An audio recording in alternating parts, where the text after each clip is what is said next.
Have you ever woken up one morning and felt like your body had become a stranger? Not because of pain, not because of illness, but because intimacy, that once familiar feeling, now seems so far away, like a language you used to speak but haven't whispered in years. You wonder if it's still meant for you, if touch still belongs in your life, if desire, closeness, or quiet moments of connection still have a place after 60, after grief, after your children have grown, after the bed has felt too big for too long or even too quiet. For some, it's been years since anyone saw you, truly saw you, with softness, with longing, with affection that wasn't about caregiving or obligation. And you start to ask yourself questions you never thought you'd ask. Am I still allowed to feel this? Is it silly to want to be held? Do I even remember what it's like to feel desirable? There's a silent loneliness that can creep in as we age.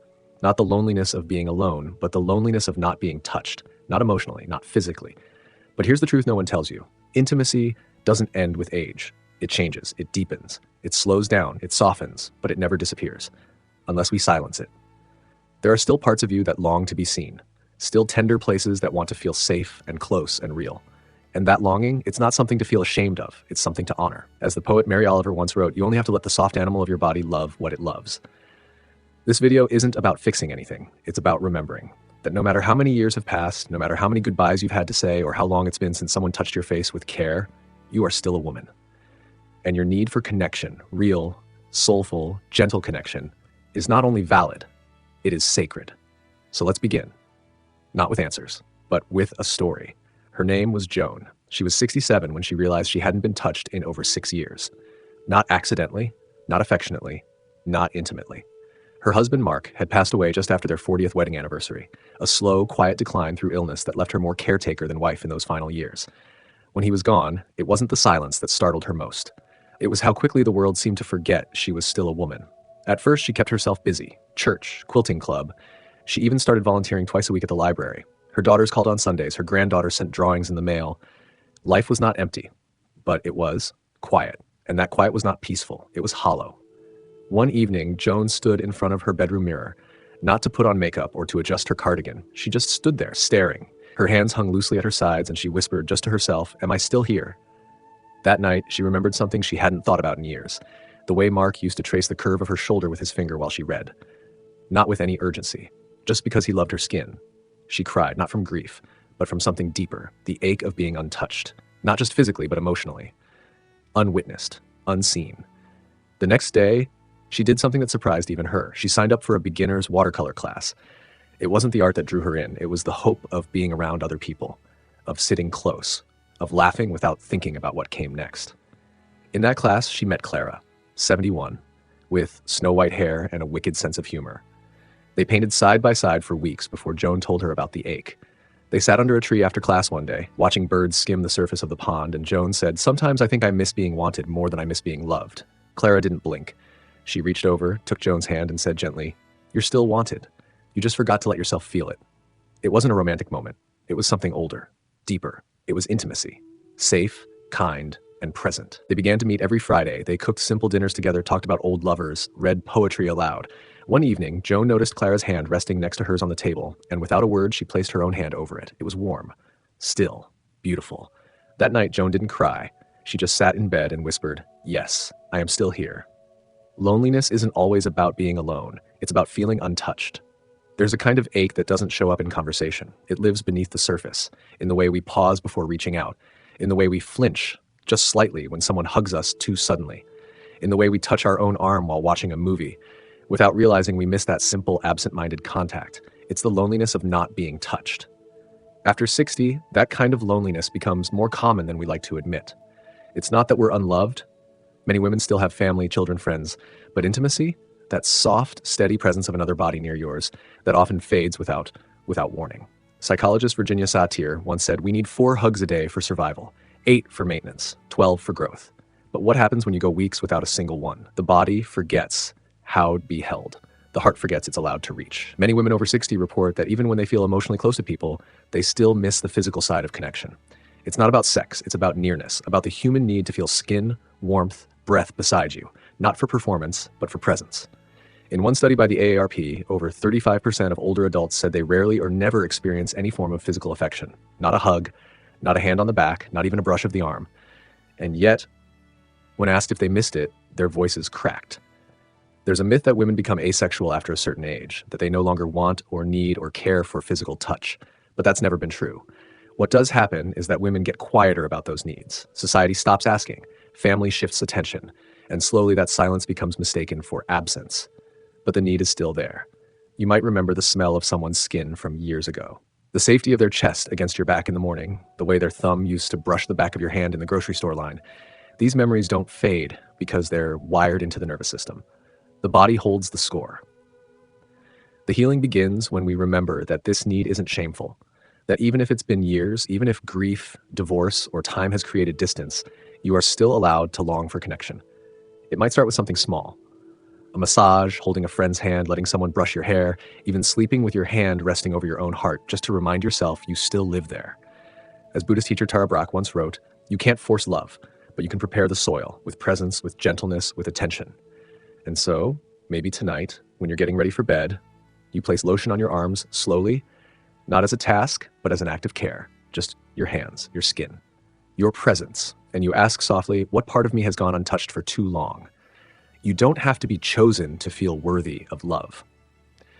Somewhere along the way, maybe when we were young girls or young wives, we were taught that love was something we earned, that we had to be beautiful enough, patient enough, quiet enough to be wanted.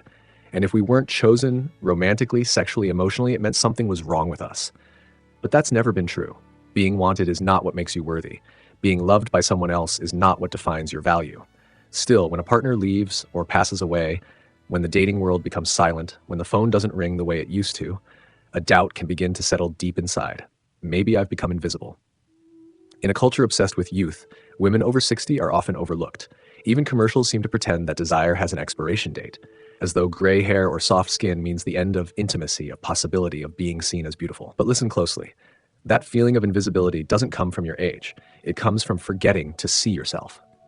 Carl Jung, the father of analytical psychology, once said, "The privilege of a lifetime is to become who you truly are. Not who someone else chose, not who you were in someone's arms, but who you are when you look in the mirror and recognize yourself. Not as a mother or a wife or a widow, but as a full, feeling, radiant being. You are not someone waiting to be claimed. You are not someone past her time. You are here, and you belong to yourself first." In fact, many women discover, often in their 60s and 70s, that the most powerful form of intimacy is not about seduction. It's about self-trust. It's about walking into a room and feeling no need to shrink, about wearing the scarf you love, cooking just for you, writing a letter to no one but your own soul. Author and activist Bell Hooks once wrote, "To be loving, we willingly hear each other's truth, and most of all, we honor our own." So maybe love in this season isn't about being swept off your feet. Maybe it's about being grounded, standing tall, feeling soft in your own skin, being curious about yourself again, not because someone is watching, but because you still matter. What if love at this age isn't something you wait for? What if it's something you return to by returning to yourself? What if you stood in front of the mirror, placed your hands over your heart and said, "I do not need to be chosen to be complete. I am whole. I am worthy. I am still full of longing, and that longing is not a weakness. It is my soul's strength." Tonight, I invite you to ask gently, what part of me have I been withholding, waiting for someone else to find it first? Real intimacy isn't about performance. It's about presence. There is a kind of freedom that comes with age. You no longer measure yourself against glossy magazine covers. You don't care if your hips fit the dress. You just stop pretending to laugh at jokes that don't land. Something deep inside of you finally exhales because you realize you don't have to perform anymore. You just have to show up as yourself. But that truth can feel disorienting, especially when it comes to intimacy. For decades, many women were taught that to be desired, they had to play a role, to be pleasing, to be enough, to give more than they received. Even in moments of closeness, they were taught to hide their imperfections, to dim the light, to flatten their stomachs, to smile through discomfort. But in this new chapter, after 60, after loss, after rediscovery, the rules no longer apply. Because now intimacy isn't about proving anything. It's about being there, fully, unapologetically, with your laugh lines, with your slower pace, with your heart that's been broken and mended and broken again. As mindfulness teacher John Kabat-Zinn reminds us, wherever you go, there you are. True intimacy begins when you stop trying to be what someone else wants, and instead, you bring all of yourself into the moment, your wrinkles, your memories, your grief, your desire. No edits, no pretending, just truth. Joan, the woman you met earlier, once told Clara during a quiet dinner, "I used to think that the best part of intimacy was being wanted, but now I think it's being known and still safe." That's what changes in later life. You no longer want grand gestures. You want honesty. You want someone to sit beside you on the porch and hold your hand without words. You want someone to listen to your breath, not just your body. You want to take off your armor and still be cherished. You want presence, not performance. And the most beautiful part, you can start offering that to yourself even before anyone else does. It might begin in the way you breathe more slowly when you're alone, the way you prepare a bath just for you, the way you let yourself cry softly while listening to an old song, not rushing to fix it, just staying with it. Dr. Brené Brown, a researcher in vulnerability and connection, writes, "Connection is the energy that exists between people when they feel seen, heard, and valued, without judgment. That connection isn't built through perfection, it's built through presence." So maybe the next time someone sits close, whether it's a friend, a lover, or even your own reflection in the mirror, you don't adjust, you don't correct, you don't hide, you simply stay, and you breathe. And you say to yourself, this is what real intimacy feels like. Tonight, as you settle into sleep, you might ask, when was the last time I showed up fully without needing to perform for love? Healing intimacy begins when you forgive the parts of yourself you once hid. There are parts of you that you've kept in the shadows for decades, old mistakes, moments of shame, the way your body changed after childbirth, the tears you swallowed during a loveless marriage, the times you reached for connection and were met with silence. You might have hidden these parts even from yourself, covered them with busyness, with silence, with routines that dulled the ache but never quite removed it. But true intimacy, the kind that lasts, it cannot bloom in hiding. It begins when you dare to sit beside those parts, not to fix them, not to erase them, but to forgive them, to look gently at your younger self and say, you were doing the best you could, and I still love you. In her work with trauma and emotional healing, Dr. Edith Eger, a Holocaust survivor and renowned therapist, writes, "You can't heal what you won't feel." And many women over 60 carry wounds they've never spoken aloud. Some carry secrets, some carry regret, some carry the guilt of surviving when others didn't. Some carry the belief that if they were just a little more lovable, someone would have stayed. But healing doesn't come from erasing the past. It comes from including it, holding your own history like a photo album in your lap and saying, this too is part of me. Only then does the door to deeper intimacy begin to open. Because how can you let someone touch your soul if you're still ashamed of it? True closeness requires courage, not the loud, dramatic kind, but the quiet, steady kind that says, I will no longer abandon myself. You don't need to become perfect to deserve love. You don't need to go back in time and fix the things that broke. You only need to stop hiding. As the poet Rainer Maria Rilke wrote, perhaps everything terrible is in its deepest being something helpless that wants help from us. Maybe that's true for the parts of yourself you've shut away. They're not here to punish you. They're waiting to be witnessed, held, accepted. Not by a lover, not by a stranger, but by you. And when that happens, when you hold those parts with softness, something extraordinary begins to happen. You feel safe again. Not just around others, but inside your own skin. And that is the most intimate relationship of all, the one you have with yourself when no one is watching. So tonight, before you close your eyes, maybe you whisper softly like a lullaby to your soul, I forgive you. I see you. You are still worthy of tenderness.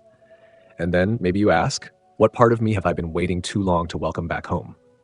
Sometimes it's emotional intimacy we crave most, not just physical closeness. When people hear the word intimacy, they often think of bodies, touch, desire. But as the years pass, many women come to realize the deepest kind of intimacy has little to do with skin and everything to do with being understood. It's the feeling when someone hears the tremble in your voice and doesn't ask you to explain. When someone sees the heaviness in your eyes and simply says, I'm here. When someone remembers your stories, the ones you told only once, and carries them gently like heirlooms. Emotional intimacy is rare because it requires more than closeness. It requires presence, patience, and permission to be fully seen. And for women over 60, especially those who've experienced loss, divorce, or years of silence in a marriage, that longing to be emotionally held can ache more than the absence of touch. It's why some of us tear up over an unexpected letter or feel a lump in our throat when someone says, you don't have to be strong right now. It's not the words that move us. It's the recognition, the proof that we are still known. As therapist Esther Perel once said, the quality of our relationships determines the quality of our lives. And emotional intimacy is what gives our relationships color. Not whether someone texts back quickly, not whether the house feels full, but whether someone truly sees who we are beneath the polite answers. Joan, our quiet friend from earlier, once told Clara during tea, you know what I miss most? Being able to say, I'm scared, without someone trying to fix it. That's intimacy. It's not about solving, it's about staying. Emotional intimacy is being able to say, I don't know who I am anymore, and hearing, that's okay, we'll figure it out together. It is spiritual, it is quiet, and it is sacred. In Buddhist tradition, there's a concept called Kalyanamita, spiritual friendship. It's the idea that A true companion on the path doesn't pull you forward or push you back. They walk beside you. They listen deeply. They mirror the light in you when you've forgotten it exists. That kind of companionship becomes even more vital as we age, when external roles fade, and we're left with the raw truth of ourselves. And maybe, just maybe, emotional intimacy is something we can begin to offer, not just wait for. We can call a friend and say, "Can we talk without fixing?" We can write a letter to someone we love, not asking for anything, just sharing a memory. We can sit beside someone in silence, holding space, not words. And we can turn toward our own reflection, hand over heart, and whisper, "I see you. I'm not leaving."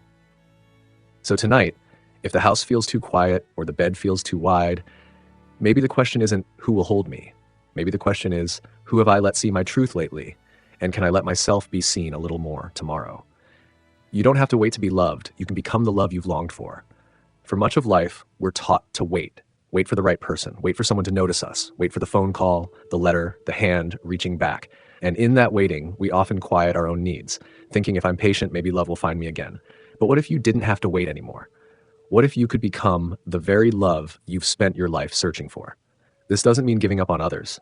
It doesn't mean shutting your heart or lowering your standards. It means realizing that the kind of intimacy you long for, the warmth, the presence, the safety, can begin with you. This is not a cliche. It's neuroscience.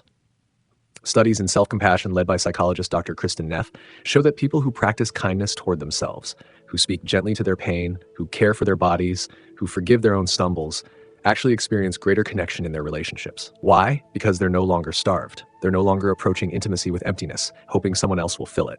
Instead, they arrive whole, not flawless, but full of grace. When you become the love you've needed, something shifts. You stop begging for scraps. You stop performing for attention. You stop accepting half-hearted affection because you believe it's all you deserve. Instead, you offer yourself a new rhythm. You make the tea you love. You wear the scent that makes you feel beautiful. You light a candle for no one but your own soul. You stop waiting for permission to feel good. You start living like you're already worthy, because you are. Joan once wrote in her journal, "I kept hoping someone would bring me flowers. Then one day I bought them for myself, and I cried, because I realized I could have loved myself like this all along." That moment was more than symbolic. It was sacred. As philosopher Alain de Botton writes, maturity comes when we stop asking life to be easy and start asking that it be meaningful. Loving yourself, truly, daily, without apology, is an act of emotional maturity. It is not indulgent. It is not prideful. It is preparation for connection, for healing, for presence. And sometimes something magical happens. When you begin treating yourself with that level of devotion, others follow. They sense your steadiness. They respond to your peace. They meet you in the place where your love begins, not where it is lacking. So tonight, if your chest feels heavy with longing, try this. Don't suppress it. Hold it. Place your hand on your heart. Close your eyes and say, "I am not unloved. I am love itself. I do not need to be chosen. I have already chosen me." And ask softly, "How can I offer myself the kind of love I've spent so long hoping someone else would give?" Intimacy begins the moment you stop abandoning yourself. We often think of intimacy as something that happens between people, a gaze, a touch, a shared breath. But what if the deepest intimacy isn't between two people at all? What if it begins in the quiet moments when you finally return to yourself? There's a kind of loneliness that doesn't come from being single. It comes from being disconnected from your own truth. It's when you look in the mirror and avoid your own eyes. When you fill your days with noise so you don't hear your own longing. When you care for everyone else but haven't asked yourself what you need in weeks. And slowly, without realizing it, you begin to leave yourself behind. Again and again and again. But here's the turning point. The moment you pause. The moment you sit with your ache instead of silencing it. The moment you speak to yourself not with judgment, but with grace. That's when real intimacy begins. The great Zen teacher Thich Nhat Hanh once wrote, "To be beautiful means to be yourself. You don't need to be accepted by others. You need to accept yourself." Self-intimacy is not selfish. It's the foundation of every other kind of love. When you know how to sit with your own sorrow, you'll know how to sit with someone else's. When you allow your own joy to take up space, you'll stop shrinking around others. When you stop abandoning yourself in thought, in habit, in silence, you make room for something holy. You become home to yourself. Joan used to sit by the window each morning, holding her tea with both hands. It wasn't just about the tea. It was about the ritual, the moment of arriving in her own presence. She once said to Clara, "Some days, I just hold myself the way I used to hope someone else would." That's not loneliness. That's reverence. Because you can't be truly close to another human being until you're willing to be close to your own truth. Even the trembling, even the mess, even the part that still longs for more. So what does this look like? It might be writing down your dreams again, even if no one reads them. It might be dancing slowly in your bedroom, not for anyone, just to feel alive. It might be saying no to something and not apologizing. It's choosing presence over performance. It's choosing your own voice over the noise of what others expect. And little by little, you begin to feel less like a stranger to yourself. You begin to trust your own company. You begin to soften, not for someone else, but for you, and that softness becomes strength. So tonight, if the quiet feels too loud, try this. Place both hands over your chest, breathe, and whisper, "I'm here, I'm still here, and I am not going anywhere." Then ask, what would it feel like to come home to myself? So now, maybe you pause, you've heard the stories, you've felt the echoes of your own longing in someone else's voice. You've remembered that touch, that stillness, that moment when you once felt safe and whole. And now I'd like to ask you gently, without any pressure, to turn inward. Find a quiet space if you can. Let your breath slow down. Let your hands rest wherever they fall. And ask, when was the last time I felt truly seen, not for what I do, but for who I am? It's not always an easy question because maybe it's been a while. Maybe you've gotten so good at caring for others that you've forgotten how to care for your own soul. Maybe no one asks how you're really doing anymore. Not beneath the smile, not beneath the weathered strength. But that's why this moment matters. You're allowed to take up space. You're allowed to be tired. You're allowed to want softness again, not as a luxury, but as a birthright. So here's another question. If your heart is ready, what is one part of me I've been hiding that deserves to come back into the light? It might be a dream you let go of too early. It might be a truth you're afraid to say out loud. It might just be the ache you've carried, quietly, bravely, through the years. Whatever it is, you don't need to fix it today. You only need to meet it, to say, I see you, I haven't forgotten you, you still matter. Let this be a soft beginning, not a task, not a to-do, but a homecoming, a sacred breath, a return. You've spent so many years offering your light to others. Now, just for a moment, let it warm you too. If this message touched something tender in you, if even one sentence made you feel a little less alone, you are welcome to stay. This little corner of the internet was made for moments like this, quiet, honest, unpolished, for women who have lived, who have loved and lost, who have rebuilt, who are still rebuilding. We don't rush here. We don't fix what isn't broken. We simply sit with the truth until it softens into something beautiful. So if you'd like to walk this path a little further with us, you're gently invited to subscribe. There's no pressure, no perfect version of you required. Just show up as you are. That's more than enough. And now, before we part for today, I'd like to leave you with one final image. Close your eyes for just a moment if it feels safe to do so. Picture yourself standing in the soft light of early morning. You're wrapped in something warm. The house is quiet. There is no one to impress, no one to wait for, no one to prove yourself to. And in that stillness, you hear your own voice, not loud, not afraid, just steady. And it says, I am still a woman. I am still worthy of love, and I am still here. There is no age limit on tenderness, no expiration date for longing, no shame in wanting to be held physically, emotionally, spiritually. You do not have to start over. You only have to begin the next morning, a little more gently. Thank you for spending this time with me. Until next time, be kind to yourself. You've come farther than you think.